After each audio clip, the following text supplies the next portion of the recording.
अस्सलाम वालेकुम जी, कैसे हैं आप? ठीक है। अच्छा जी, आज जो हमने चैप्टर करना है intangible assets, chapter number 9। Intangible assets क्या होते हैं? आपने थोड़ा सा डेफिनेशन वगैरह इसके रिलेटेड पढ़ा था कि दो किस्म के होते हैं टेंजिबल एसेट्स।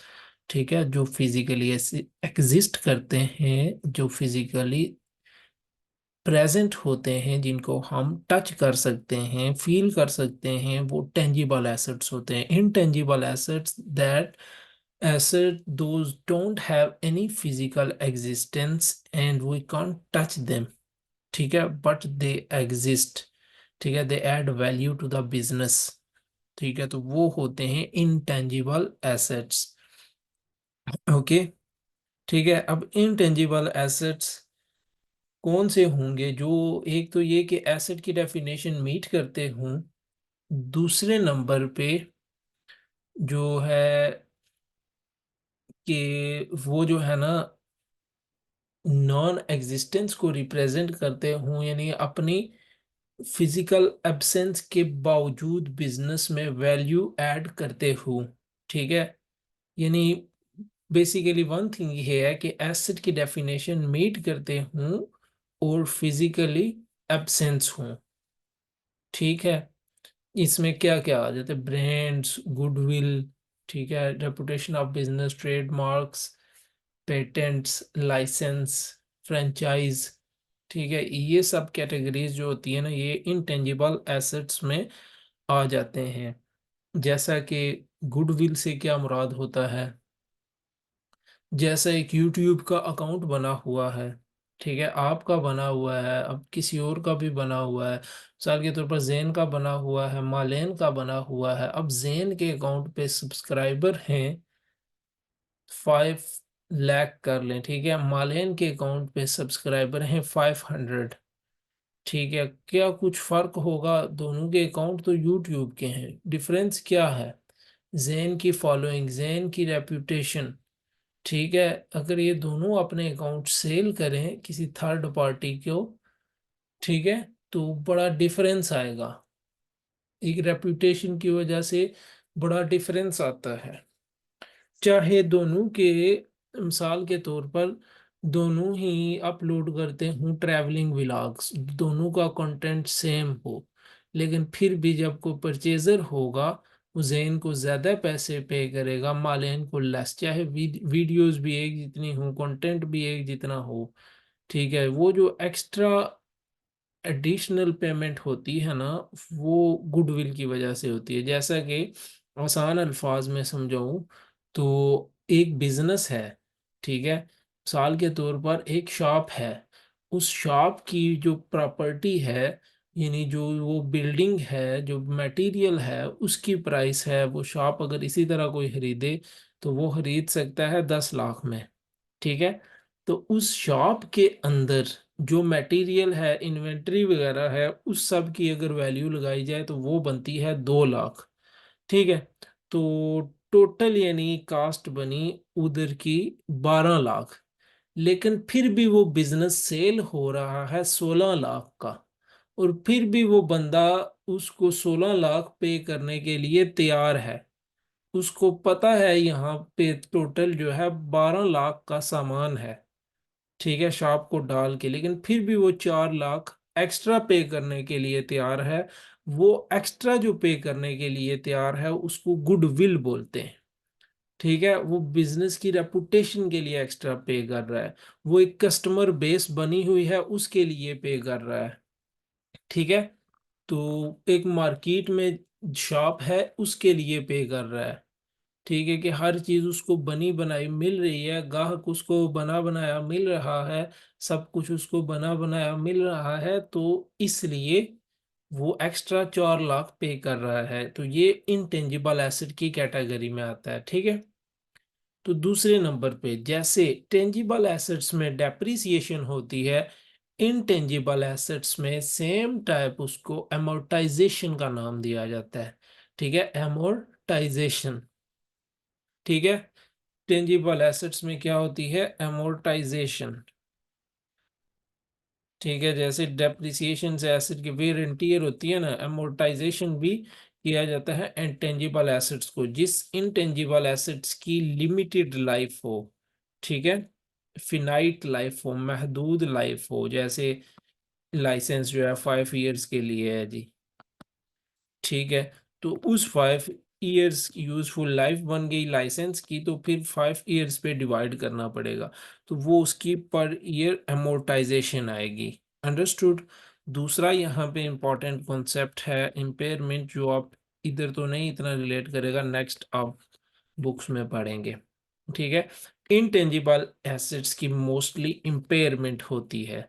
देखा जाता है कि एसेट्स में कोई डिग्रेडेशन तो नहीं आई टेक्नोलॉजिकली की वजह से, कोई गुडविल में कोई खराबी तो नहीं आई, कोई ब्रांड में डैमेज तो नहीं हुआ, ठीक है। गुडविल में डैमेज कैसे हो सकती है, जैसे अगर शॉप का जो मालिक है वो कस्टमर से अच्छा बिहेव नहीं करता, तो कस्टमर उसकी शॉप पे जाना छोड़ देंगे, तो उसकी गुडविल क्या हो जाएगी, डिक्रीज होती जाएगी, ठीक है। इम्पेयरमेंट रिव्यू देखना, टेक्नोलॉजी, आप कोई सॉफ्टवेयर खरीदा हुआ है या लाइसेंस खरीदा हुआ है, ठीक है, सॉफ्टवेयर के लिए लाइसेंस खरीदा हुआ है, अब वो सॉफ्टवेयर आप 5 साल से यूज कर रहे हैं, नेक्स्ट मजीद 5 साल का आपके पास टाइम है, लेकिन अब मार्केट में बहुत सारे न्यू लाइसेंस आ गए हैं, न्यू सॉफ्टवेयर आ गए हैं, ठीक है।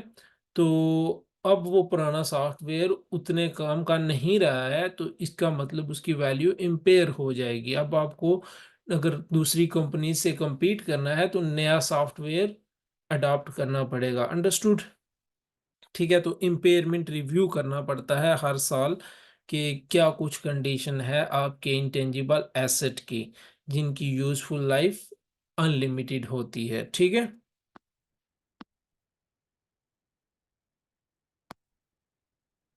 तो एक और चीज थी कि दूसरे नंबर पे ये जो है ना, ये बहुत, ये रीवैल्यू मॉडल के तहत नहीं जाते।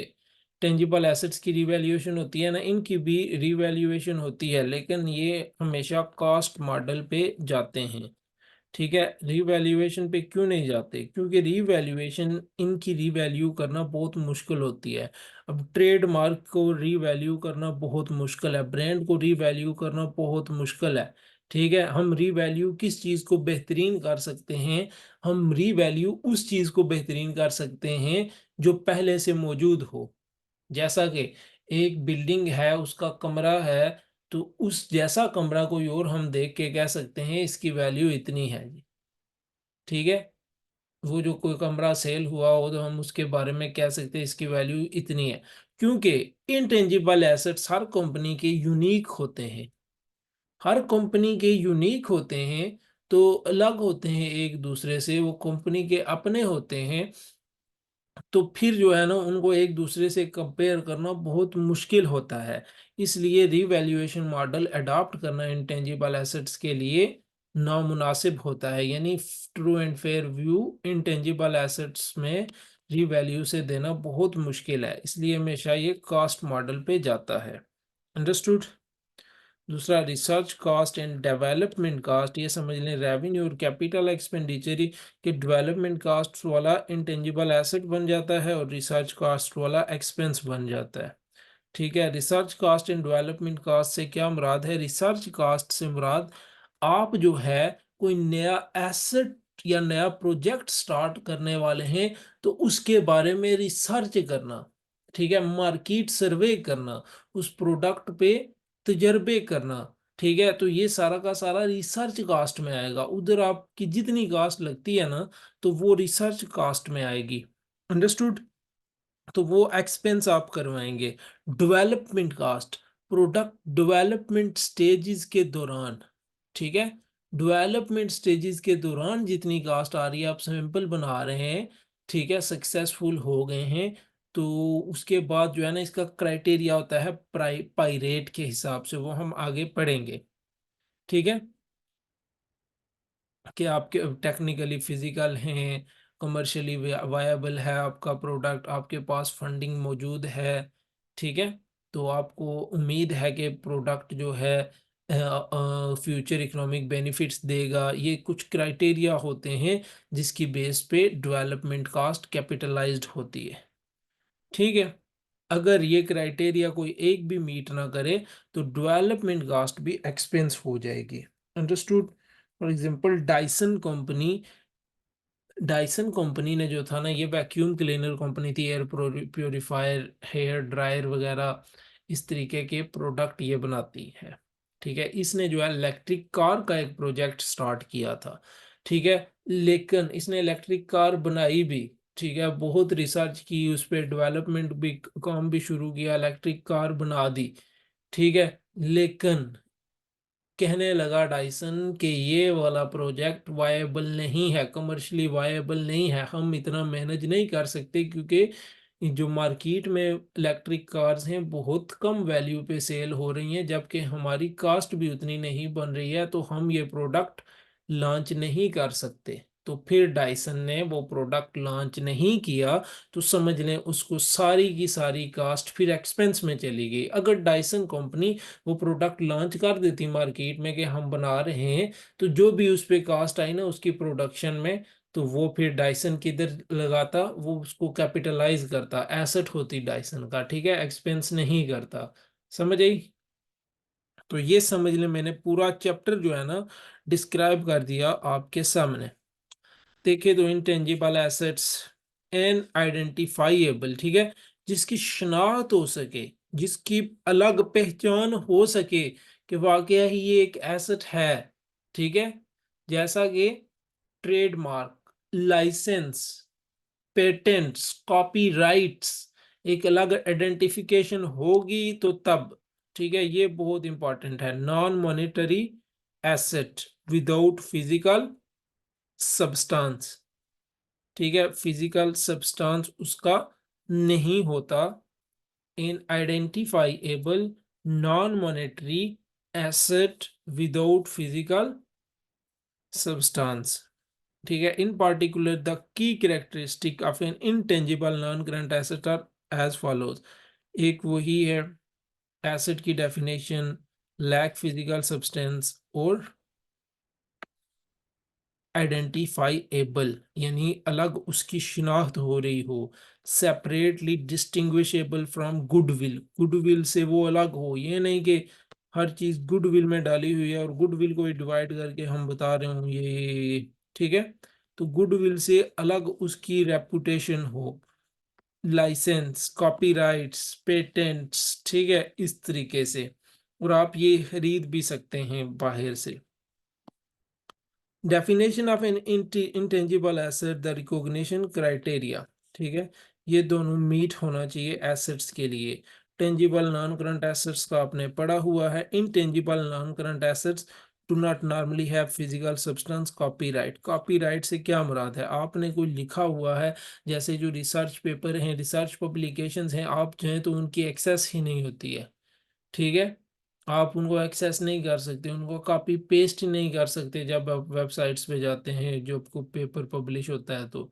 ठीक है, क्योंकि वो सिर्फ राइटर का कॉपीराइट होता है, आप उसको कॉपी करके अपना कंटेंट नहीं बना सकते। ठीक है, ये सॉन्ग्स पे भी कॉपीराइट होता है, यूट्यूब की वीडियोस पे भी कॉपीराइट होता है। आप किसी दूसरे का फोटो तक नहीं उठा के, यानी अपना तौर पे बना के सकते, क्योंकि उनने कॉपीराइट्स के लिए पे किया हुआ होता है। ठीक है, तो ये होता है कैन बी परचेज्ड और may be created with in a business without any expenditure being incurred. For example brands, ठीक है, ब्रांड यानी आपका ब्रांड डेवलप हो रहा है, तो उस हवाले से आप इंटरनली जनरेट हो रहा है आपका ब्रांड, उसकी वैल्यू बन रही है। ठीक है,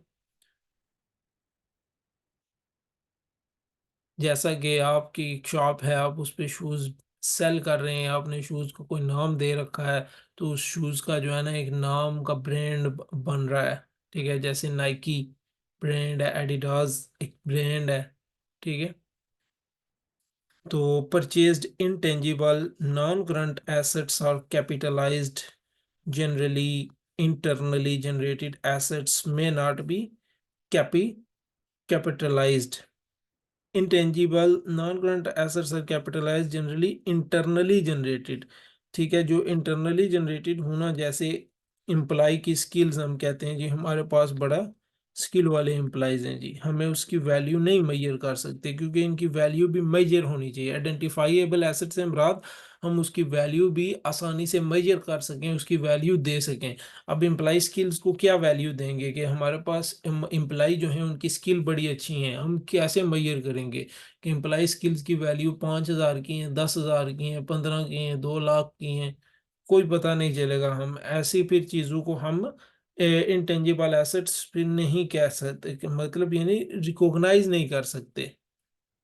amortization is a reflection of the wearing out of capitalised asset, जैसे डेप्रिसिएशन है वैसे amortization है यहाँ पे। डेवलपमेंट कॉस्ट्स हैं, अगर क्राइटेरिया मीट करें तो गुडविल है, ट्रेडमार्क्स। ट्रेडमार्क्स क्या होता है, जैसे नाइकी के ब्रांड का ये, एडिडास का एसेस होता है, ठीक है, कोका कोला का ट्रेडमार्क अपना। लाइसेंस, लाइसेंस क्या होता है, किसी भी चीज़ की आप एग्जांपल ले सकते हैं, जैसे कि ड्राइविंग लाइसेंस की भी आप एग्जांपल ले सकते हैं। आपके पास लाइसेंस है तो आप ड्राइविंग कर सकते हैं 2 to 3 4 ईयर्स के लिए, क्योंकि आपने उसके लिए पे किया है, टेस्ट पास किया है, तो आपके पास एक फिजिकली इन एग्जिस्टेंस अथॉरिटी है। ठीक है, यानी फिजिकली तो एग्जिस्ट नहीं करती है, लेकिन आपके पास एक अथॉरिटी है कि आप ये काम कर सकते हैं। ठीक है, तो पेटेंट्स इसी तरीके से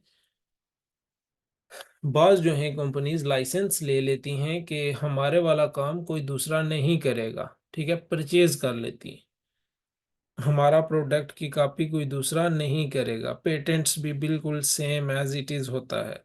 ठीक है, प्रोटेक्शन करने के लिए अपने प्रोडक्ट की गवर्नमेंट से पेटेंट्स ले लिए जाते हैं, पेटेंट्स पे के लिए पे किया जाता है गवर्नमेंट्स वगैरह को। कॉपीराइट्स, ठीक है, same as it is define किया। फ्रेंचाइज, फ्रेंचाइज भी आप अगर लें तो वो आपका एसेट होता है। ठीक है, जैसे आप अपनी कंट्री में मैकडोनल्ड या केएफसी की फ्रेंचाइज ओपन करना चाहें, तो मैकडोनल्ड आपको अपनी रेसिपी सब कुछ बताएगा और बदले में आपसे फी लेगा और कहेगा कि आपको एज इट इज़ मेंटेन करनी है जैसे हमारा स्टैंडर्ड है, अदरवाइज हम आपसे अपनी फ्रेंचाइज ले लेंगे। ठीक है, तो फ्रेंचाइज के लिए भी आप पेमेंट करते हैं, वो भी आपका एसेट हो जाता है। ठीक है, तो ये देखें तो एक अंडरस्टैंडिंग है, will limited purchased a patent with a useful life of 10 years for $20,000 on 1 January 2009। Prepare extract for the financial statements, financial statements के लिए एक्सट्रैक्ट्स मांग रहे हैं, एक्सट्रैक्ट्स के बताएं कि क्या क्या किधर किधर जाएगा। ठीक है, तो देखें तो फॉर 31 दिसंबर 2009 के लिए, तो 10 ईयर यूजफुल लाइफ है, 10 डिवाइडेड बाय 20,000, तो अमोर्टाइजेशन पर ईयर कितनी आ रही है, 2,000, ये है 2,000, तो कैरिंग अमाउंट क्या है, 18,000 बन गई। ठीक है, 20,000 इसकी कास्ट है, कास्ट माइनस है अमोर्टाइजेशन, अमोर्टाइजेशन, तो कास्ट है 20,000, माइनस किया आपने 2,000, तो 18,000 इसकी कैरिंग अमाउंट आ गई। तो क्या करेंगे आप, एक्सट्रैक्ट क्या बनेगा फाइनेंशियल स्टेटमेंट्स का, ये अमोर्टाइजेशन यानी statement of profit and loss में जाएगी एज एन एक्सपेंस के तौर पर, और ये कैरिंग अमाउंट का 18,000 इनटेंजिबल एसेट्स में जाएगा एसेट के तौर पर स्टेटमेंट ऑफ फाइनेंशियल स्टेटमेंट में, so statement of financial position में, बैलेंस शीट में। अंडरस्टूड, क्लियर है। करना आपको चाहिए था, चले मैंने बता दिया। Research and development cost, research का आपको बताया कि original and planned investigations undertaken with the prospect of gaining new scientific और टेक्निकल नॉलेज एंड अंडरस्टैंडिंग। ठीक है, मिसाल के तौर पर जैसे मैंने आपको बताया, डायसन ने इलेक्ट्रिक व्हीकल के लिए रिसर्च की कि कैसे बनेगी, क्या कुछ इसमें इन्वॉल्व होगा, तो जो उस रिसर्च में पैसा लगा वो सारा का सारा रिसर्च कॉस्ट कहलाएगा और एक्सपेंस होगा। Development cost, Application of research findings or other knowledge to plan or design the production of new or sustainably improved materials, devices, products, processes, system or services before the start of commercial production or use. ठीक है, commercial production और use यानी product launch करने से पहले आप product बना रहे हो एज अ सैंपल के तौर पर, सब कुछ डन कर रहे हो, तो वो जो है सारी कास्ट डेवलपमेंट में जाएगी। ठीक है, accounting treatment for research and development. All research expenditure should be written off. Written off से क्या मुराद है? Should be written off to the statement of profit और loss as it is incurred. ठीक है, रिकॉग्नाइज करना है आपने स्टेटमेंट ऑफ प्रॉफिट और लॉस में। This is compliance with the prudence concept. ठीक हो गया कि मस्ट जो है ना एक्सपेंस हो जाएगा ये रिसर्च कास्ट, तो आपने मस्ट रिकॉग्नाइज करना है। Research expenditure does not directly lead to future benefits, and therefore it is not possible to follow the matching concept. ठीक है, तो रिसर्च एक्सपेंडिचर क्या होते हैं? Does not directly relate to future benefits, के research cost से future benefits का तल्लक ना होने के बराबर होता है, बहुत कम होता है, कोई भी नहीं, डाउटफुल होते हैं प्रोजेक्ट्स हमेशा। Therefore it is not possible to follow the matching concept, तो यहाँ पे हम मैचिंग कॉन्सेप्ट फॉलो नहीं कर सकते। तो any capital expenditure on research equipment, property, plant and equipment should be capitalized and depreciated as normal in accordance with IAS 16। ठीक है, any capital expenditure on research equipment, ठीक है, कैपिटल एक्सपेंडिचर हो रहा है तो हम उसको कैपिटलाइज करेंगे। जैसे कि यहाँ पे अगर ये क्राइटेरिया मीट होता है तो कौन सा? Pirate, PIRATE। पायरेट क्या कहता है? Probable inflow of economic benefit from the asset. हम जो गाड़ी बना रहे हैं व्हीकल इलेक्ट्रिकल, उससे हमें इकोनॉमिक बेनिफिट आएगा। Intention to complete the asset, to use it और सेल इट। ठीक है, हमारी इंटेंशन पूरी है कि हम कंप्लीट करेंगे एसेट को, यूज करेंगे या इसको बेचेंगे मार्केट में। Reliable measurement of development cost, reliable measurement होनी चाहिए कि कितनी कॉस्ट आई है, कैसे आ रही है। Adequate financial and other resources to complete the project, adequate financial resources होने चाहिए। टेक्निकली फिजिबिलिटी टू कंप्लीट, हमारे पास टेक्निकली भी सारा सामान मौजूद होना चाहिए जो हम प्रोजेक्ट स्टार्ट कर रहे हूँ। Expected to be profitable in the market, यानी कमर्शियली वायबल होना चाहिए, सेल के काबिल होना चाहिए। तो डायसन की जो व्हीकल थी वो बहुत कॉस्टली थी, तो प्रॉफिटेबल फिर नहीं थी मार्केट में, क्योंकि अदर जो है व्हीकल्स बहुत कम वैल्यू में सेल हो रही थी। तो डाइसन का एक्सपेंस बहुत ज़्यादा हो गया था, तो फिर डाइसन ने सोचा ये प्रॉफिटेबल नहीं है, ये कमर्शियली नहीं चल सकेगी, तो फिर उसने स्किप कर दिया। उसने स्किप किया तो ये सारा क्राइटेरिया फेल हो गया, तो उसकी फिर सारी डेवलपमेंट कॉस्ट एक्सपेंस हो गई। अंडरस्टूड? देखें तो subsequent treatment, the asset should be amortized over the period that is expected to benefit. This ensure that costs are matched to the revenue through the statement of profit। और asset को कब capitalise करना start करना, amortize करना start करना है? जब वो बन जाए। ठीक है, उससे पहले पहले, प्रोडक्ट से पहले पहले जितनी भी आपकी डेवलपमेंट कॉस्ट है ना, जितने अरसे में आपने की, उसकी amortization, amortization should commence with the commercial production and charged over the period over which the business expects to generate economic benefits। ठीक है, यानी जब आपका प्रोडक्ट कमर्शियली वायबल तैयार हो जाएगा, अब वो प्रोडक्शन करना यानी या सेल होना स्टार्ट कर देगा। आपका 5 साल तक का है इरादा या 20 साल तक का है कि 20 साल आप बराबर ये प्रोडक्ट सेल करते रहेंगे, ये जो आपने डेवलपमेंट कास्ट में बनाया, तो वो उसको फिर 20 साल पे जो है ना डिवाइड करके amortization निकालें। should be reviewed at the year end to ensure that pirate criteria are still met. If they are no longer met, the previously capitalized expenditure must be written off ठीक है, must be recognised to the statement of profit और loss immediately.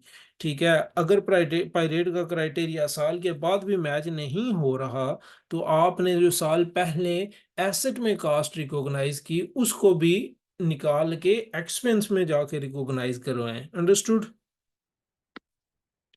ठीक है, तो अगर capitalisation वाली आप policy adopt करते हैं तो उस रेंज में के सारे एसेट्स में ये अप्लाई होनी चाहिए। ठीक है, understood? Amortisation of N intangible assets, ठीक है, इंटेंजिबल एसेट की जिनकी यूजफुल लाइफ होगी, ठीक है, लिमिटेड होगी, 5, 10, 15, 20, जिसकी बाद की इनफिनाइट होती है, जैसे goodwill, internally generated goodwill, goodwill की लाइफ इनफिनाइट होती है। ठीक है, ब्रांड की लाइफ इनफिनाइट होती है। ठीक है, तो उनके लिए आप अमोर्टाइजेशन नहीं होती है, इम्पेयरमेंट रिव्यू होता है। ये सब आपको बता चुका हूँ। Costs do not qualify for capitalization. So how the development cost should be treated if, देखें तो if they do not qualify for capitalization, then directly write off to the statement of profit or loss, यानी do expense कर दो उसको। अगर qualify करती हैं तो फिर क्या करोगे? amortization निकालोगे उनकी और कैपिटलाइज करते रहोगे। ठीक है, तो किधर है profit treating development cost as expense, expense के तौर पे ट्रीट करो जी। तो net profit amortising development cost over life of visits, to amortise करके जो अमोर्टाइजिंग का एक्सपेंस होता है उसको डील करो जी। ठीक है, ये अच्छा, चले मैं आपको बीच में से कुछ पॉइंट बता देता हूँ। ठीक है, डेवलपमेंट कॉस्ट यहाँ पे है 900, this is expected to be sold over 3 years, तो ये तो फुल के फुली एक्सपेंस हो गई। ठीक है, एक्सपेंस हो गई यहाँ 2005 में। लेकिन दूसरे में क्या है, दूसरे में क्या कह रहे हैं कि cost do qualify for capitalisation at amortised on a straight line basis, तो ये फिर प्रॉफिट और लॉस में कैसे जाएगी? 300, 300, this is expected to be sold over a 3 year time starting in 2006। तो 2006 से डेवलपमेंट कास्ट की वैल्यू क्या है? 900, और ये 2006 से सेल होना स्टार्ट करेगा। 900 डिवाइडेड बाय 3, 3 इसकी यूजफुल लाइफ है, तो 300 पर ईयर की अमोर्टाइजेशन आएगी। तो 2006 में 300, 300 और 2008 में 300, ये इसकी amortization कास्ट होगी जो स्टेटमेंट ऑफ प्रॉफिट और लॉस में जाएगी। अंडरस्टूड? ठीक है, क्लियर होना चाहिए ये आपको। ये नेक्स्ट आप करेंगे, ये भी आप करेंगे, measurement of intangible assets shall be measured initially at cost, तो सब्सिक्वेंटली, सब्सिक्वेंटली अमोर्टाइजेशन जो है वो माइनस करके कैरिंग अमाउंट पे। ठीक है, और एनी अगर इम्पेयरमेंट लॉसेस फाइंड होता है वो भी लेस करना पड़ता है, फिर कैरिंग अमाउंट पे रिकॉग्नाइज करना पड़ता है। Carried at its cost less any accumulated amortization and any accumulated impairment losses. ठीक है, कि हमें कोई जो है टेक्नोलॉजी की वजह से या किसी और वजह से हमारे एसेट की वैल्यू कम तो नहीं हुई है।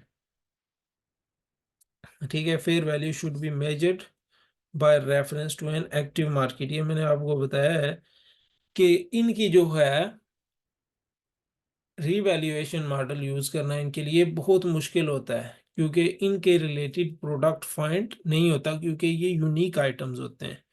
Understood? Disclosure requirement, disclosure requirements में क्या क्या आता है इसकी, वही जो जैसा कि हमने टेंजिबल के बारे में पढ़ा जी। Amortisation method used and expected period of amortisation कितने ईयर्स की है।